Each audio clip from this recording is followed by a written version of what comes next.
contact us two ways typically. Either they're submitting a contact form on our website, or they're calling us directly to see if they have a claim. There's a few preliminary questions we typically ask of everyone who calls us. Things: who was your employer? What was your job title? How long were you employed? These are questions that just, for one, help us to evaluate whether we have a conflict. In legal, it's important that we identify who the opposing parties may be, just to make sure we don't have a conflict. So that's one of the reasons we're asking these questions.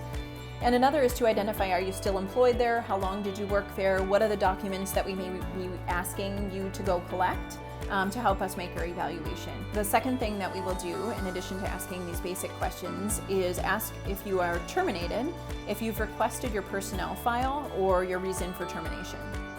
And these are going to help us evaluate, what is your employer saying about why you were terminated?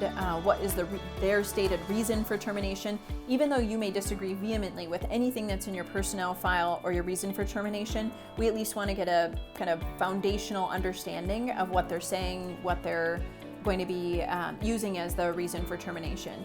And those are two things that an employee who's terminated can ask under Minnesota law and should receive within several business days following their written request for those materials. The other thing then that we will do, so assuming you have your personnel file, the reason for termination, and you believe you were subjected to retaliatory unlawful termination, we're going to ask, we're going to ask about other witnesses, who was your hiring manager. We're going to get into some more specifics to really help us evaluate what are your claims, what adverse action was taken, and then look at what are your damages. So if you were terminated, you're now out of work, how long have you been out of work, what was your compensation, and that just helps us to look for whether you have damages in your case. And then from there we go forward and decide if you want to work with us and if we're able to take on your case, and then we would be sending an engagement letter or retainer for you to evaluate and get started with MJSB.